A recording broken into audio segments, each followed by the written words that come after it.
তো তালপ্রেমী বন্ধুগণ, যারা এই গ্রীষ্মকালে মধুমাসে ফল ভালোবাসেন তাদের জন্য আজকে আমরা দেখাচ্ছি তালের শ্বাস।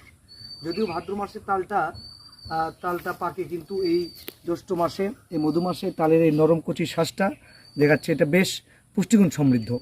এটা শরীরের ডিহাইড্রেশন দূর করে এবং এর ফাইবার এবং ক্যালসিয়াম পরিপাকতন্ত্রকে ভালো রাখে এবং পাকস্থলী এবং শরীরকে ঠান্ডা রাখে। প্রায় 87.6 গ্রাম পানি থাকায় এটা শরীরের তাপমাত্রা নিয়ন্ত্রণ করে এবং অতিরিক্ত খাওয়ার সতর্কতা রয়েছে। এটা অতিরিক্ত খেলে পেট ফাঁপতে পারে। তাই গ্রীষ্মকালে এই মধুমাসে এই মধু ফলগুলো, যেটা গ্রাম বাংলায় জনপ্রিয় ফল তালশাঁস, এমন নরম জেলির মতো অংশ, এগুলোর সাথে থাকুন এবং এমন একটি তাল অভিযান থেকে আপনাদেরকে আমি ধন্যবাদ জানাচ্ছি। এই যে মিশন তালপাড়া, ইউসুফ চলে যাচ্ছে তাল গাছের মাথায়, কিছু তাল দেখা যাচ্ছে, আমরা দেখতে পাই। গ্রীষ্মকালীয় একটি ফল তালশাঁসের এই সময়টা ভাদ্র মাসে যদিও তাল পাকে, কিন্তু মধু মাসে এসে এই কচি তালের শ্বাসের একটা আলাদা স্বাদ আছে। এমনই একটি মিশনে আমরা পুকুরে আসছি। কিছুক্ষণের মধ্যেই আমরা সরাসরি তাল শ্বাসের সঙ্গে আপনাদেরকে পরিচয় করে দেবো। হ্যাঁ, নিয়ে আসো। এই যে তাল গাছ থেকে একদম তাল পেরে সরাসরি শৈশবের সেই দিনগুলো আপনার এই গ্রামে আসলে মিস করতে পারবেন।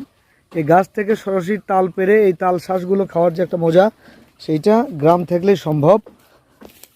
এখন ইউটিউবের যুগে সব কিছু দেখা যায়, কিন্তু আসলে এই ফিলটা পেতে গেলে আপনাকে গ্রামে আসতে হবে।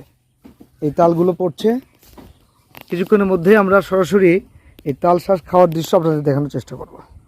হ্যালো তালপ্রেমী বন্ধুগণ, যে ফলটা নিয়ে আসি এটা হচ্ছে তালের শ্বাসটা এই সময় খুব জনপ্রিয় এবং গ্রীষ্মকালীয় ফল। এটি মধুমাসে আরেকটি, যদিও ভাদ্র মাসে তাল পাকে, কিন্তু এই সময় তালের এই শ্বাসটা ডিহাইড্রেশন দূর করতে, ক্যালোরি এবং শরীরের জলের ভাগটা পূরণ করে। এই মানে দেশীয় ফলের সাথেই থাকুন এবং এই গ্রীষ্ম মধুমাস চলছে, দেশীয় ফলগুলো খান এবং পুষ্টিগুণ সমৃদ্ধ ফলগুলো এই সময় মাসটাই, জ্যৈষ্ঠ মাসে বেশি। এই সময় তাল, লিচু, আম, অনেক ফল নামবে। তারই একটি কমন ফল হচ্ছে তালশাঁস কোষ্ঠকাঠিন্য দূর করে এবং আপনার শরীরে পানি শূন্যতা দূর করে এবং ডিহাইড্রেশন থেকে রক্ষা করে, শরীরকে সুস্থ রাখে। এরকম তালশাঁসের সঙ্গে থাকুন। ধন্যবাদ। এই যে তাল শ্বাসের অংশটা এইভাবেই কাটা হয় সাধারণত। যারা এই ফলপ্রেমী এই বিভিন্ন গাছ থেকে পেরে খাওয়ার ব্যবস্থা করেন, তাদের এভাবেই কাঁচি দা দিয়ে কাটার সুব্যবস্থা থাকে এবং এই অংশটাই হচ্ছে তাল শ্বাস। নরম অংশটুকু ভিতরে জেলির মতো নরম। এটা শরীরের ডিহাইড্রেশন দূর করতে বেশ কার্যকরী এবং ক্যালোরি ফাইবারযুক্ত হয় পাকস্থলী পরিপাকতন্ত্রে এবং শরীরকে ঠান্ডা রাখতে এটার বেশ কার্যকারিতা দেখা যায়। এমন একটি তাল শ্বাস থেকে আপনাদেরকে আমি ধন্যবাদ জানাচ্ছি। এই যে তালগুলো আসতে শুরু করেছে, এই তালগুলোর ভেতরে যে শ্বাসটা আছে, এটা বেশ শরীরের পানি শূন্যতা দূর করতে এবং ফাইবার ক্যালোরি সমৃদ্ধ হওয়ায় প্রায় 87% পানি দূর করে শরীরের ক্যালোরি এবং ডিহাইড্রেট রাখতে, পাকস্থলী পরিপাকতন্ত্র এবং ভিটামিন ABC সমৃদ্ধ হওয়ায় এটার বেশ গুণাগুণ রয়েছে। পেট ঠান্ডা রাখতে, কোষ্ঠকাঠিন্য দূর করতে এই তালের শ্বাসের বেশ উপকারিতা। তবে সাবধানতা রয়েছে, বেশি খেলে পেট ফাঁপার মতো সম্ভাবনা থাকতে পারে।